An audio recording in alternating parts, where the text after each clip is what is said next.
Welcome to the 200th episode of the Common Creative Podcast. My name is Paul Fairweather. And I'm Chris Meredith. I'm as excited, I think, as Paul is to be sharing a 200th episode. It's very exciting, and it's a different format today. But we're on a mission, as you know, to unlock the secrets of creativity through ideas, through stories, through visual cognition. But today, rather than having a guest, which is what we normally do, Paul and I have decided to synthesize what are our big learnings, all the highlights of the 200 shows that we've recorded over the years. Paul, why don't we just remind people, how did it all start? Well, Chris, they said it wouldn't last, and here we are, 6 years later. Yeah. So, yes, it was the Common Creator is the love child of the pandemic. You and I were thrown together virtually yes. thrown together. And we basically, we had a chat. We had a couple of chats, and we thought, gee, that sounds pretty interesting. We should invite some people to listen. And so that's where it came about. And we did a webinar for a while, and then we then basically got into the Common Creative Podcast. So, and we've just been chatting about the themes that we want to share during this show. And I think the overriding conclusion we draw is there's an embarrassment of riches. There's so much good stuff that we've unlocked. And I also feel so grateful that so many amazing people have shared some time with us and said, yeah, I'll jump on your show. So I feel very happy, very grateful, and very excited about what we've got today. Yeah, Chris, I've got to say that one of the, there's been some enormous benefits from the Common Creative. The money we've made, zero. But although we may have a sponsor coming up, so that could be good. But no, I think the thing is that obviously it's been great. Both you and I are solo entrepreneurs, solopreneurs. We have, one-man business, so it's been a fantastic connection for you and I. For me particularly, you might have something else to say about that. No, I agree completely. But the other thing too is that, we're both curious, and we started by just talking, you and I, and after about 3 or 4 episodes, we said, well, that's a bit boring. We're going to run out of things to say. Let's invite some guests. And most of them have been guests. But every time we learn something new or a different angle or a different take about creativity. And it blows my mind that every time we go, oh my God, what an interesting insight about creativity. Yeah. I'd also say on a personal note, over 6 years, both you and I have experienced some ups and downs. And it's been a lovely rock, this weekly podcast, a chance to get together with an amazing person and chat about something which feels like a huge opportunity, something that not enough of the world celebrates, the idea of creativity. And so to have that as a theme in the background when you're feeling good or whether you're struggling, it's a wonderful pulse beat, if you like, a little rhythm in the working life. Everyone should have a podcast. Doesn't matter if no one listens to it. Exactly. And look, I think the other great benefit that I've had, and it's something that I really enjoyed when I was co-founder of TEDx Brisbane and we reached out to all these people and got to meet them, is this thing of, our guests is cross-section. Some are friends, some are family, which we'll talk about. Some are strangers, some are famous, some are unknown. But what's been great is that, particularly authors, if I see someone reading their book and go, gee, as I send them an email and say, look, I love your book, would you come on the podcast? And I think probably 9 out of 10 times, there's been a couple of people, they're still on the hit list, we're not letting them go. No.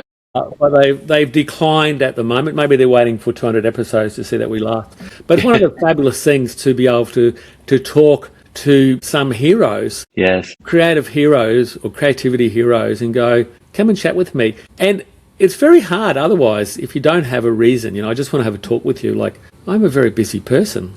So anyway, so a little bit selfish. And Chris, both you and I, in the business, it's in speaking and run workshops. It's been a great resource to say that we have a podcast, but also we both now use learnings from the podcast in our events and it's yes, from a business point of view, I think this is like the R&D lab. This is where you learn new things, you can interpret what people say and hopefully share them with clients and help people get on that creative journey. And it feels like there's a huge opportunity. Maybe we should dive into it. What have we learned, Paul? Maybe let's start with. Look, I just want to say, I just want to give what's the word? An apology, I suppose. We've had 200 episodes, most of them being guests. Some were just Chris and I rapping along. But we can't mention everybody, and we're also a bit lazy, so we haven't really grouped them into themes. which we probably should. And where, if we were really professional and we had lots of sponsors, we would probably be having clips from people, but it would go for days.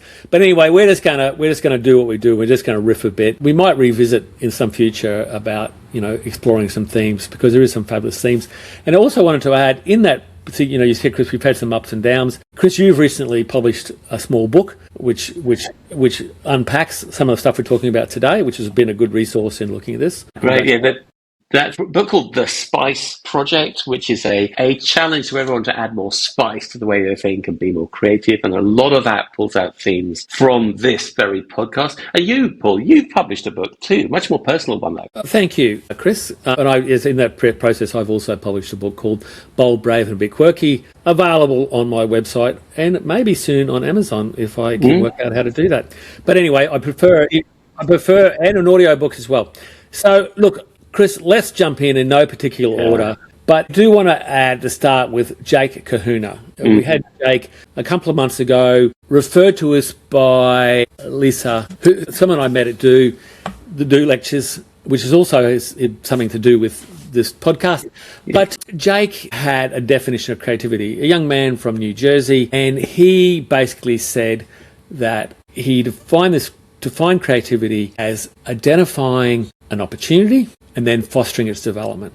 And so I think that's inspirational. Everyone talks about creativity, but what does it look like? And it's not just art. I think a lot of people, because Paul and I are both artistic people when we're not podcasting and not in business, but creativity is not art. I think that definition really opens the door up to all of us to think about creativity now. Yes, without a doubt. So look, thank you, Jake. I have being adapted and adopting that, and before long I'm still referencing you, but maybe at some stage in the future it might become mine. My apologies for that. If you're listening to this, you've been a guest on this show. A lot of the golden stuff that you've given us, I use in stories and quotes to people I deal with. So, yeah, Jake, thank you very much indeed for that. I want to jump in with a very broad point about creativity. I think this runs through a huge number of different shows we've done, which is that kind of creativity is self-expression. I think we started this journey thinking, let's use creativity like a tool, particularly in the world of business. And of course, it has a huge role to play in helping businesses become more innovative, more kind of, forgive the word, more agile, all that stuff. But I think we've learned or reminded ourselves that creativity is kind of what humans are about.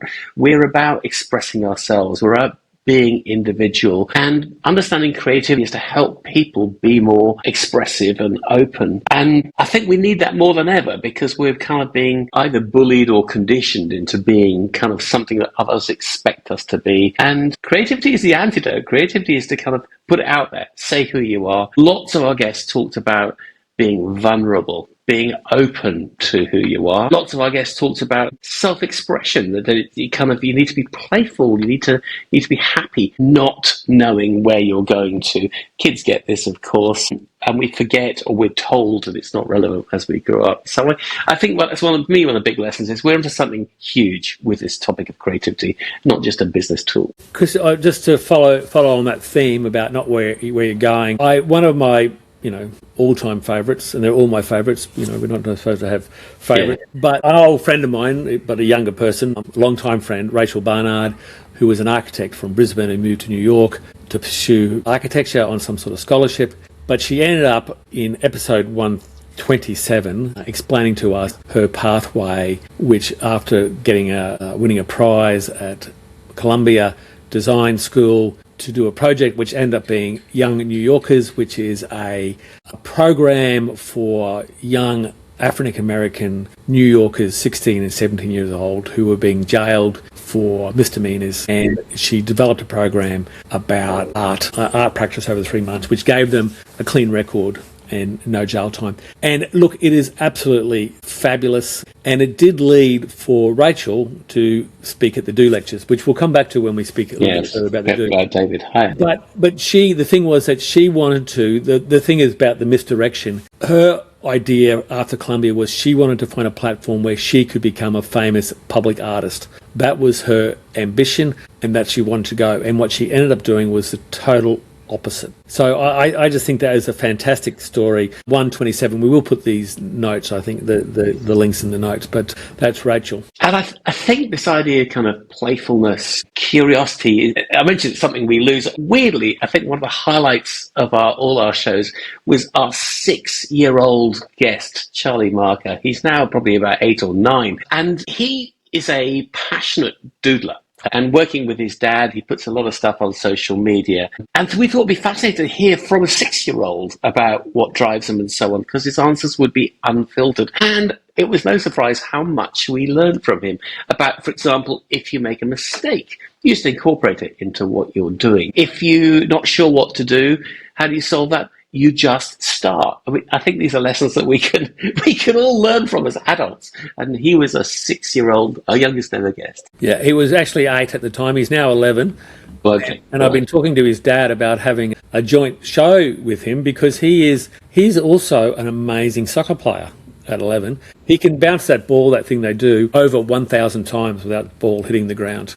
Wow. So yeah, he was amazing, Charlie Marker, a very, very talented young man, and still drawing. So yes, it'll be interesting to see how he goes. I think we're kind of very personal take on all of this. It's interesting. Both you and I have invited members of our own families onto the show. And again, I think it's been a hugely pleasant surprise about what we've learned from them. These are people, obviously, we know extremely well. And I think we found that the format of a podcast has helped to unlock insights about them as people and about creativity that we didn't know were there. I mean, I invited my daughter, Rowena, an Olympic athlete, onto the show, and we wanted to know if creativity had a role to play for athletes. And we discovered, surprise, surprise, it has a huge role to play because there were different ways of training, different ways of building your strength. But also, when they're not being athletes, they use creativity as a kind of mental outlet, a sort of mindfulness exercise to kind of take their brains away from the stresses and strains of performing on the world stage. But tell us, Paul, you had your mother. I had both my mother and my brother Michael on the show. It's probably a warning call to my other siblings is you don't want to be a guest on my show because both sadly have passed away since then. So I don't think I'll have any other siblings lining up to be guests on my show.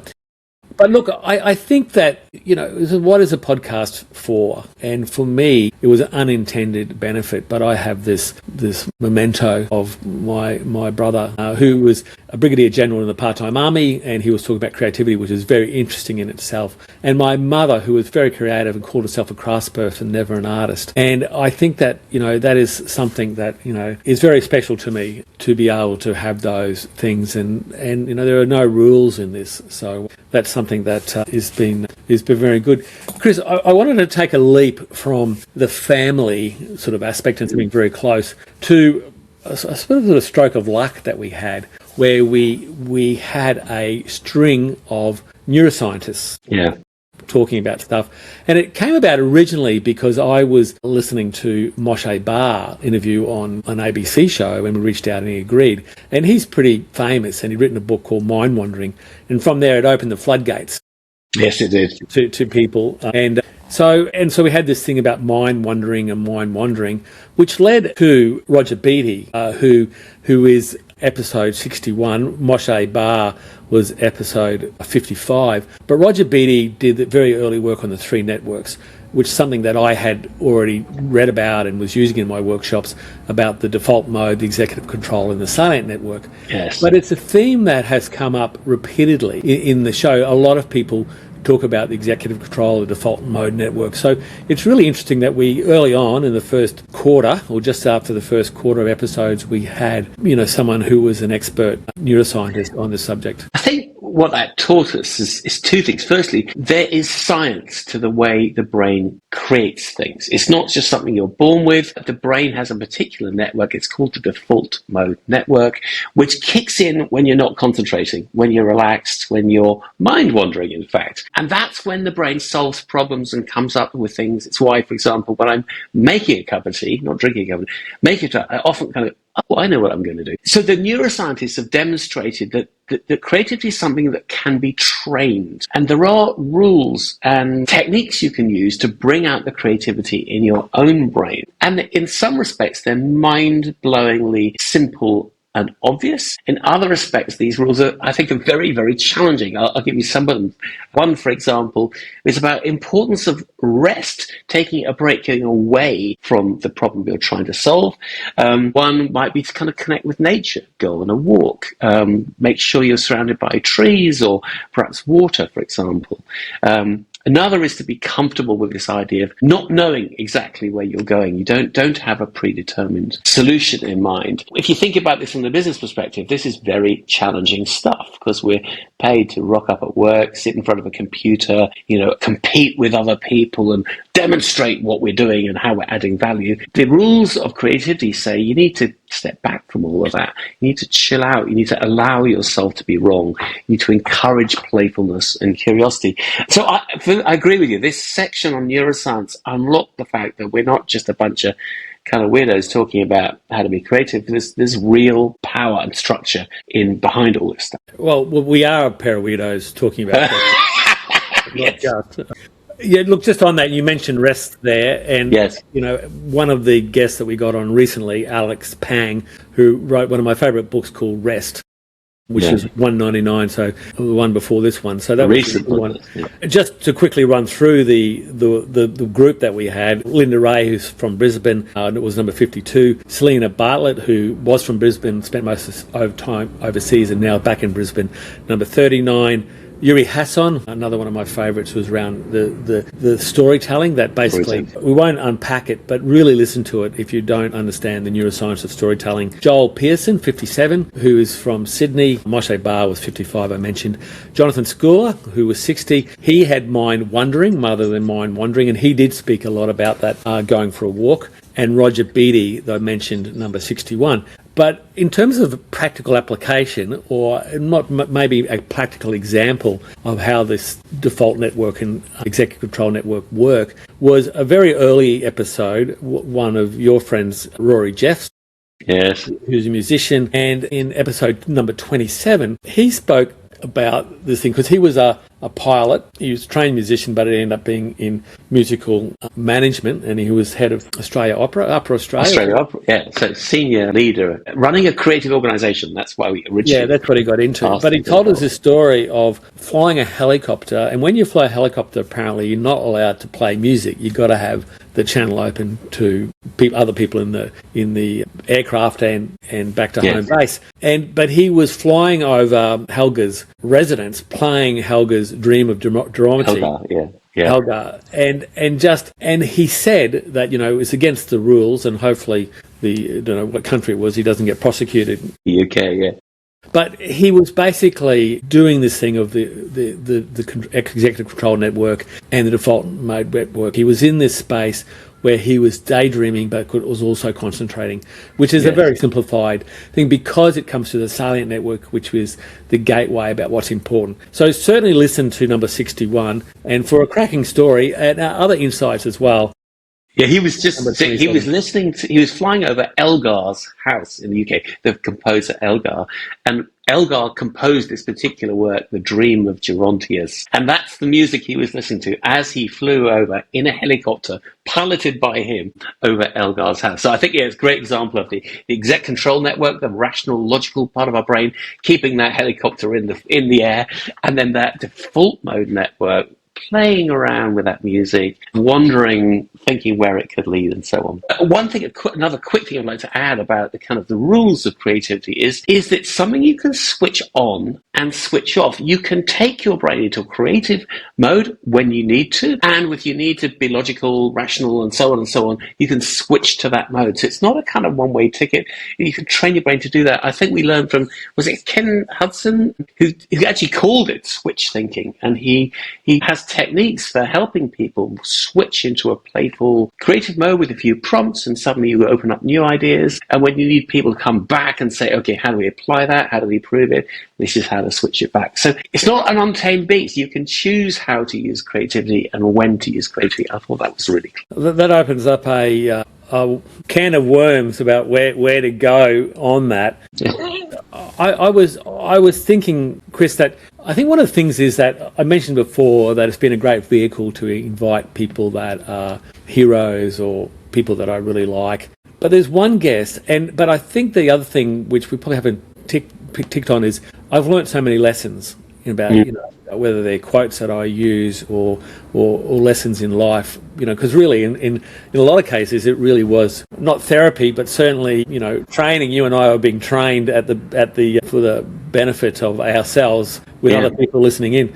But there's one guest, Sarah Rowan, who's an Australian speaker and artist who you met at the Professional Speakers Association down in Sydney, and she does live painting on stage. And I'd only a little bit recently before that started doing live watercolour on stage, and I admitted I was reluctant to get her along because I thought, what am I doing? I'm promoting a rival. I don't want to be sleeping with the enemy. I'm promoting a rival, as you say. But I've got to say that Sarah and I have become, good mates, and she really has opened up my world. And I used to call myself a speaker, writer, artist, podcaster, or even podcaster artist, maybe con artist or bullshit artist, I'm not quite sure.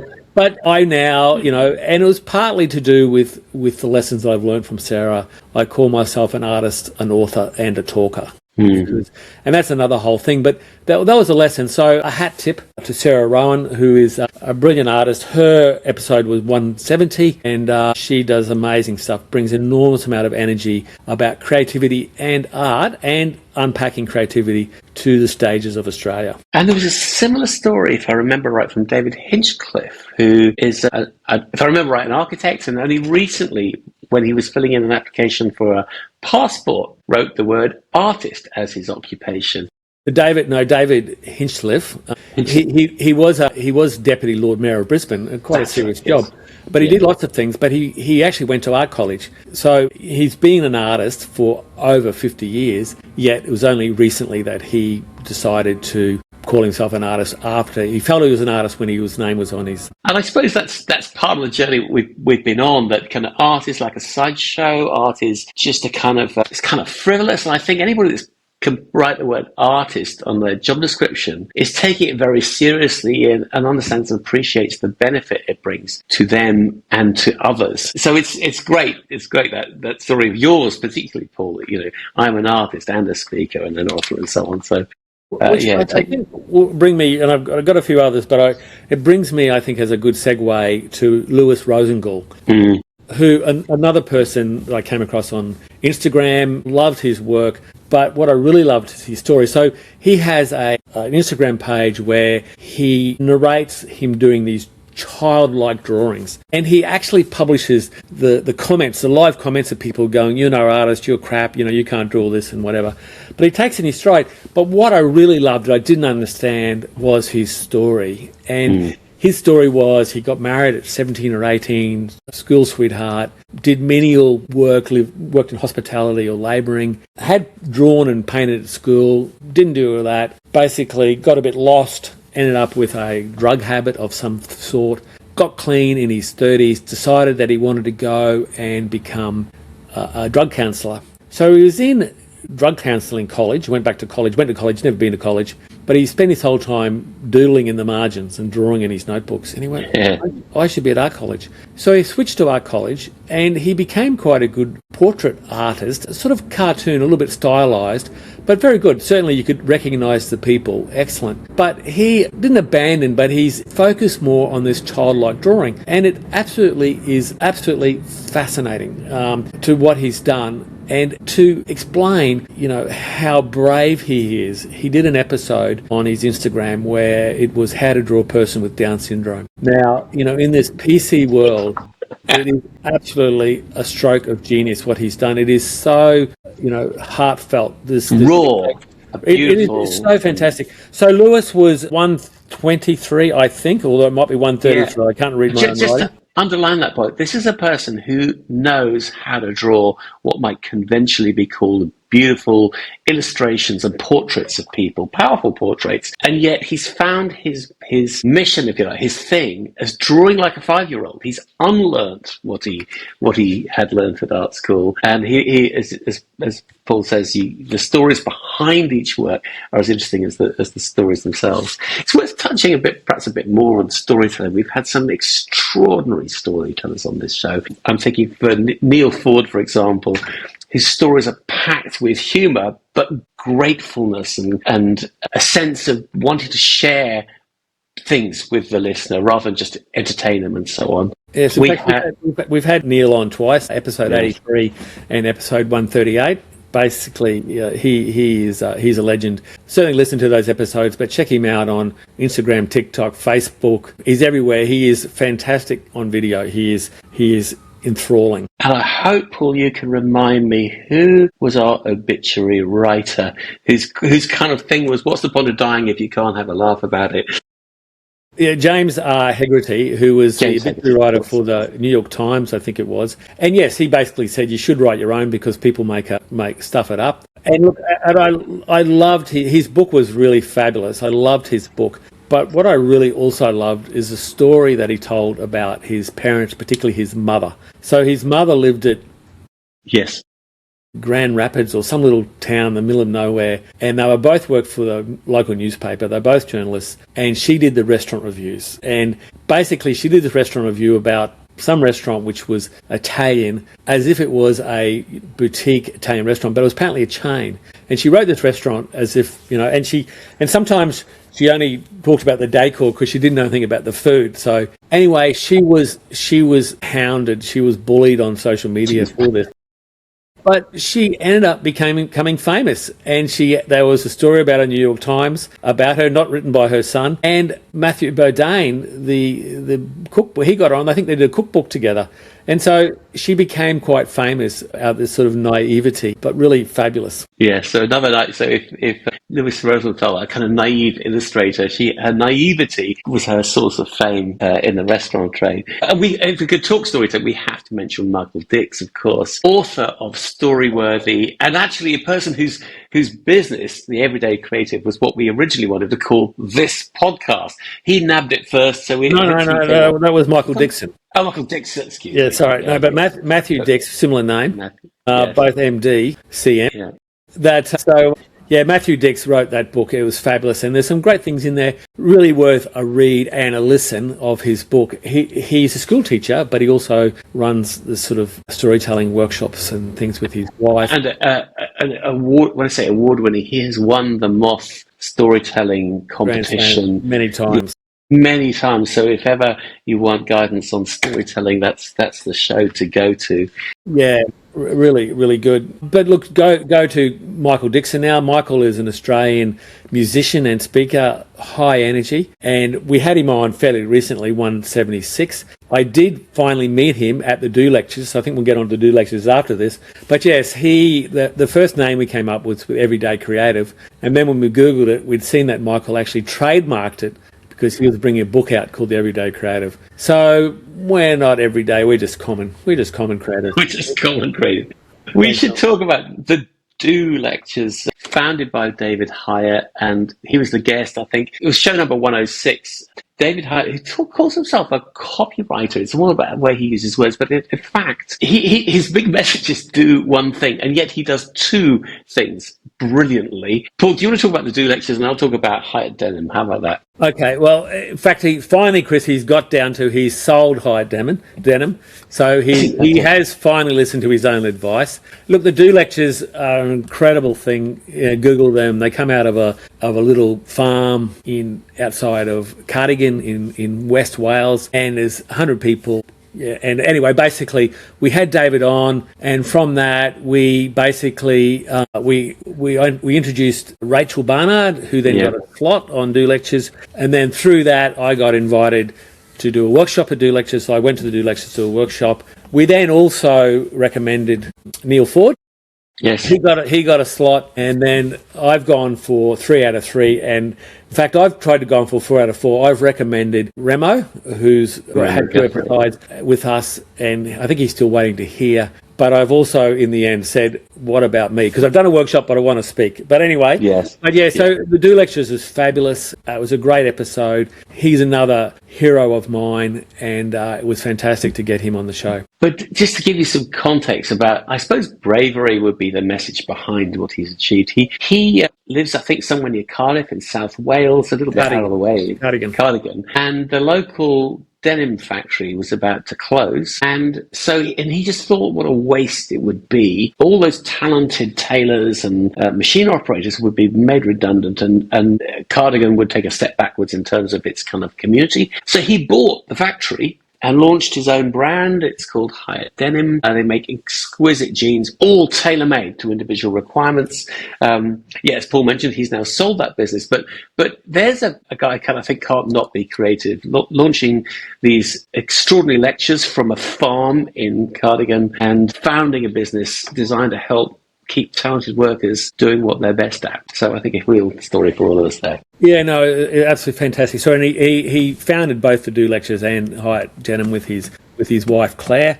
But it also led us then, not only did we, very successfully nominate a couple of people to be speakers at the Do Lectures, it actually has been a great source for us for speakers. We had Miranda West, who tells a fabulous story about publishing the Do books, about giving creative control to James Victoire, who's an artist and graphic designer, illustrator, who has a couple of books, but he is very irreverent and really great fun. So we got him. We've had some other people. James Sills, the resident choir master at the Do Lectures. He was fabulous, and the list goes on. We've had quite a lot. So we've probably got more out of Do than they've got out of us. But it has been fabulous.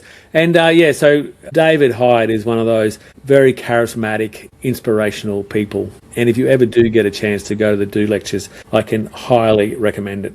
Paul, I'm conscious we're already over our own self-imposed time limit, but we can't complete this show without mentioning the dreaded AI, which is a topic on everyone's lips at the moment. And so I decided to mention a show we had quite early on in the series with a guy called Mark van Richeman, a futurist specialist in AI. And I think number 81, Chris. Before I go in, I want to tell a personal story of running a little icebreaker exercise in a workshop I ran recently. I asked people to think of their own career and then think if it were a book or a movie or a song, what book or movie or song would it be?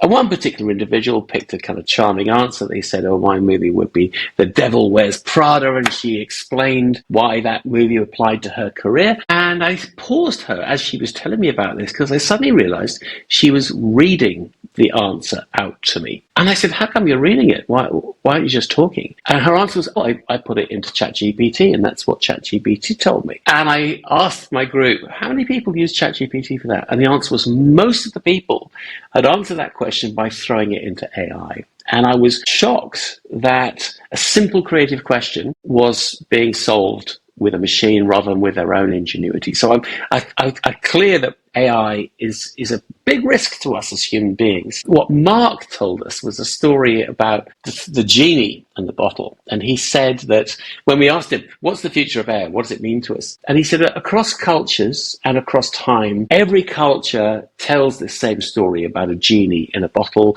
and the lamp gets rubbed and the genie comes out and says, I grant you 3 wishes. And the stories always have the same ending. And the final wish that the people ask for is, can you undo wish number 1 and wish number 2? And he said, that's my message for you with AI. We're going to wish we could undo it.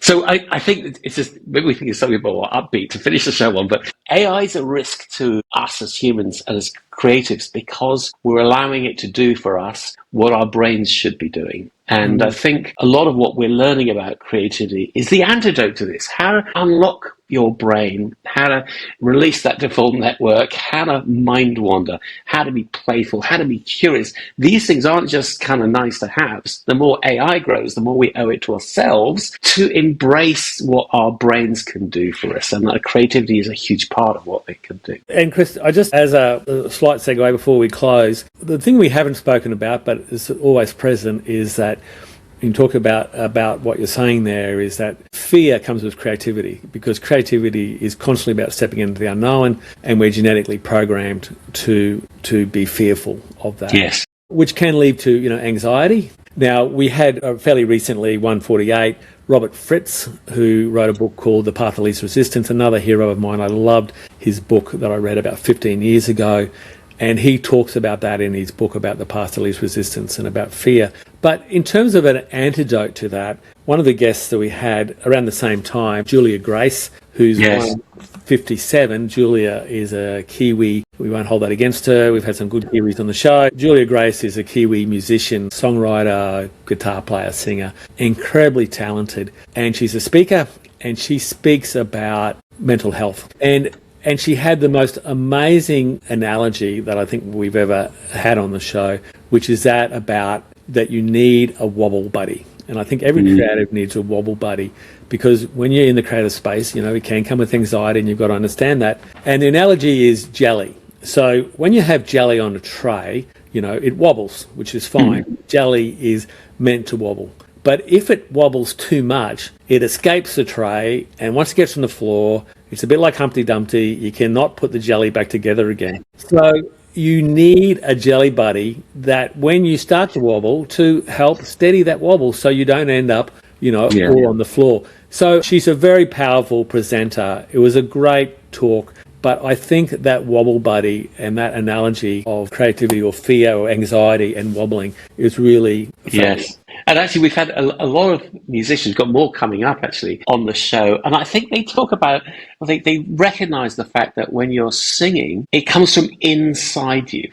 It's you. It's the purest kind of most instinctive form of creativity. You don't need a pen. You don't need a musical instrument. It's you expressing something out there. So I think there's something big in the idea of music. Yeah. And look, we started the show with a quote from Jake Kahuna about what creativity is. Another one of my favorite shows is Hannah Christensen. And Hannah has this program around creativity. But there's something that she said that has stopped me in my tracks, and again has changed the way that I work when I'm speaking with people. I used to always do this thing about ask people, were they creative or not, or how creative are they? And I had a reason for doing it, and often I would show myself to be very creative and to get them to be, make the comparison, which is one of the lessons. But what she taught me is that's the wrong question to ask. What you've got to ask people is, how are you creative? So we are all creative, and there's no answer of going, well, I'm not creative. It's, well, I'm creative in this way. So I think that from the Common Creative, a message, I suppose, that I would like to leave with people is to say, how does creativity show up in your life, even if you're not artistic, because, artistry is only a very small part of creativity. Yeah, if you enjoy cooking, you're a creative. If you sometimes kind of check out new items on the menu when you're in a restaurant, that makes you creative. If you know how to fix an engine, or you've got something broken, all of these things are people being creative every day. Yeah, so this show, I think we're onto something very big with the Common Creative. And I'm looking forward to the next 200 episodes, Paul. I think it's going to go on and on. It's going to get bigger and bigger. So, look, if you are a listener, there's a couple of things we'd like you to do. The first thing, which we don't really ask in the past, because we've at 200, we've nowhere near exhausted the opportunity. But if you would like to come on the show, or if you know someone who would be a great guest, whether they're famous, infamous, or unknown, and whether they're an artist, a writer, or an actor, a singer, a CEO, a mum, like my mum, a house mum, or whatever it might be, drop us a line. We don't take everybody, but anyone who's breathing is okay. But no, we don't take everyone. So please do that. Also, the thing we'd really love you to do is to hit follow. That helps us the most. That helps our algorithm apparently. What else can they do, Chris? Yeah, I think tell your friends. I think we've uncovered so many valuable lessons for people to express themselves, for their mental well-being, to get ahead at work, to have fun in life. Please spread the word. Tell your friends. If you're feeling very generous, we'd love it if you give us a rating, hopefully a 5-star rating. Normally we tell you give our guest a rating, as we haven't got a guest today. I think it's down to you and me. Maybe 2.5 for me and 2.5 for you, Paul. How about that? Well, that's okay. Or maybe 2 for me and 2 for you, and one for our Jonah. A big thank you to Jonah, who's been our producer, for probably a good 3/4 of the episodes, and she's She absolutely works fabulous. tirelessly and quietly in the background to turn the wheels and make this all happen. Behind every successful podcaster, there's a Jonah. Yeah. So look, and again, apologies to anyone that we didn't mention. Every episode, maybe the ones that excepting the ones that we didn't have a guest on, have had great lessons, and we certainly could unpack. But we've gone to 45 minutes now. We would have been here for days had we unpacked everyone over the 200 episodes. So thank you to all our guests and to our listeners. And we are continuing on. We are onward and upward. Thank you for joining us. Paul, thank you to you as well for being such a great co-host. Really great to do it. And if you're listening, we'll see you for next week's show, number 2 on. Thank you, Chris, and cheers.